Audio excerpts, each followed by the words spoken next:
as concerns grow about the government's handling of the coronavirus outbreak. The president is calling criticism of his response a hoax. For more on this, it's time for a closer look. This was yet another weekend in our manic, head-spinning political era where major news stories were breaking one after another. The Trump era has turned all of us into cats trying to follow multiple laser pointers at once. Stock market, Democratic primary, eclipse. For one thing, Joe Biden won a landslide victory in the South Carolina primary on Saturday, and as a result, two of his rivals, Pete Buttigieg and Amy Klobuchar, dropped out and announced today they would endorse Biden. Meanwhile, the third candidate who dropped out, Tom Steyer, did it immediately on election night, one day after dancing on stage during a rally in South Carolina to Juvenile's Back That Ass Up. I can guarantee that when Juvenile wrote that song, that is not the ass he had in mind. And I'm sorry, but nobody wearing that tie should ever dance like that. You look like a chaperone at a prep school prom trying to get the nerds onto the dance floor. In fact, the last few days have been so jam-packed, we don't even have time to talk about the super weird fact that on Saturday at the Conservative Political Action Conference, Trump not only hugged but also kissed the American flag while mouthing the words, "I love you, baby." I mean, because believe me, we could spend a whole 10 minutes on that. I mean, seriously, what is going on here? If Trump's not careful, he's going to have to pay hush money to Betsy Ross. This is more intimate than that Lady Gaga Bradley Cooper performance at last year's Oscars.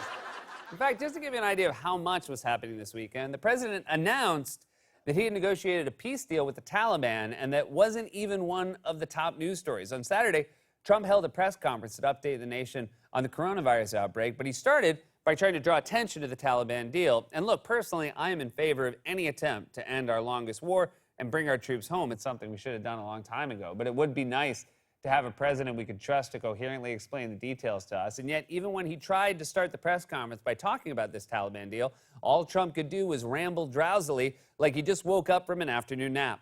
Before we begin, I'd like to congratulate all of those incredible people that have worked for so long on our endless war, and will be very much hoping that they will be doing what they say they're going to be doing. They will be killing terrorists. They will be killing some very bad people. And again, it's been a long journey in Afghanistan in particular, but this was a very spirited agreement. There was a lot of talk. I really believe the Taliban wants to do something to show that we're not all wasting time. You're wasting time.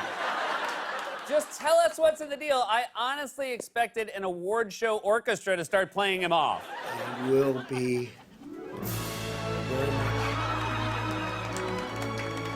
So the original point of Saturday's press conference was supposed to be to update Americans on the coronavirus and quell fears about the government's bumbling response, because the administration has not been doing a lot to reassure Americans. He put his Vice President, Mike Pence, in charge of controlling all coronavirus messaging from health officials, and Trump himself dismissed the danger at the White House on Thursday. We have done an incredible job. We're going to continue. It's going to disappear. One day, it's like a miracle. It will disappear. And from our shores, it could get worse before it gets better. It could maybe go away. We'll see what happens. Nobody really knows. The fact is, the greatest experts, I've spoken to them all, nobody really knows. All right, first of all, I doubt you've spoken to all the greatest experts. I can't even begin to imagine a conversation between a scientist and Donald Trump. It would be like watching Bill Gates explain the internet to a dog. Second, it's not reassuring in the midst of a crisis to hear the most powerful man in the world say nobody knows what will happen. It's like hearing your captain say, "We're going through some turbulence. We might make it to our destination, but nobody really knows. If we do, it'll be a miracle." Just because you don't know doesn't mean nobody knows. Yes, there are some unknowns, but there are also experts studying the situation right now and learning things. You should maybe check in with them. Instead, the administration has been busy with other, less urgent tasks. Pence, the guy who's supposed to be in charge of all this, spent Friday at a high-dollar fundraiser for Republicans in Florida. And as for the president, and this is real, the Daily Beast reported that on Friday at the White House, Trump spent 45 minutes talking to the lead actors of a low-budget conservative play about the so-called deep state. All right, I have so many questions. First of all, why is Trump meeting with actors in a play? I doubt he's ever sat through a play in his life. He probably went to Hairspray by accident thinking it was a tutorial. I need to learn how to freeze my hair in place so that it's fully wind resistant. Although I will say, judging from this photo, you'd think he was starring in the Broadway adaptation of Beetlejuice. So that's what the president was spending his time doing while he should have been monitoring developments with the coronavirus and coming up with a reassuring government response. And now he and his allies are attacking Democrats for supposedly politicizing the crisis.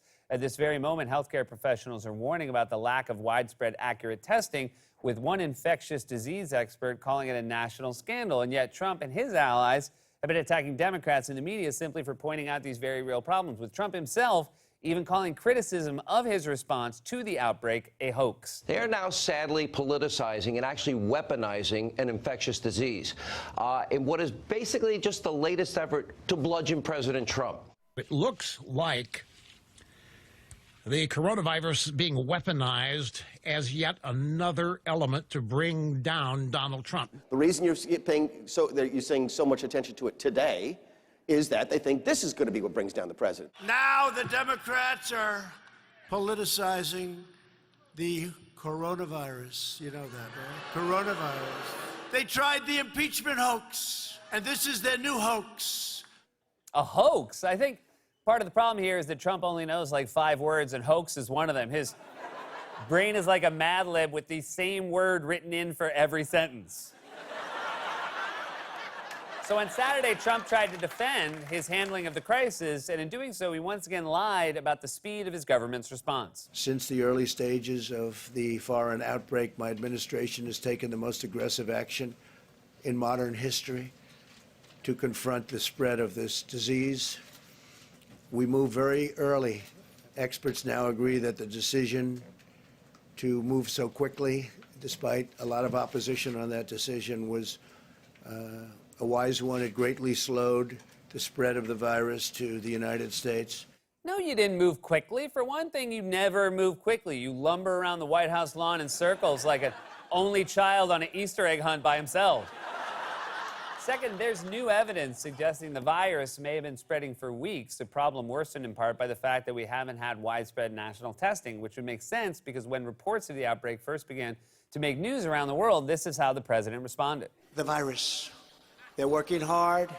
Looks like by April, in theory, when it gets a little warmer, it miraculously goes away. I hope that's true. The coronavirus, that's a new thing that a lot of people are talking about. Hopefully it won't be as bad as some people think it could be, and we think it's going to have a very good ending for us. Hopefully it's all going to be great.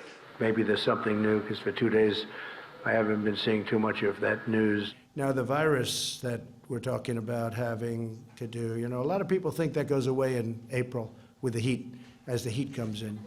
Typically, that will go away in April. We're in great shape, though. Where did you get this idea that it just goes away in April? Are you confusing it with Lent? It starts in February and it usually goes away in April, but you have to give something up to avoid catching it. I'm giving up flag humping. And yet, of course, somehow the president is not even the dumbest Donald Trump to weigh in on this story, because in case you forgot, there's a second Donald Trump, and he had this truly disgusting thing to say on Friday. Anything that they can use to try to hurt Trump, they will. For them to try to take a pandemic and seemingly hope that it comes here and kills millions of people so that they could end Donald Trump's streak of winning is a new level of sickness. Jesus, someone is desperately trying to get their father to love them. I'm doing this so my father will hug and kiss me like that goddamn flag. I'm sorry I don't have stars and stripes, Dad! Sorry! This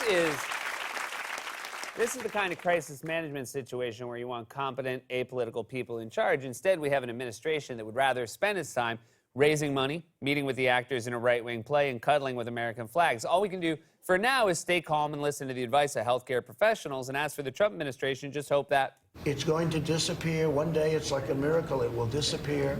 this has been A Closer Look.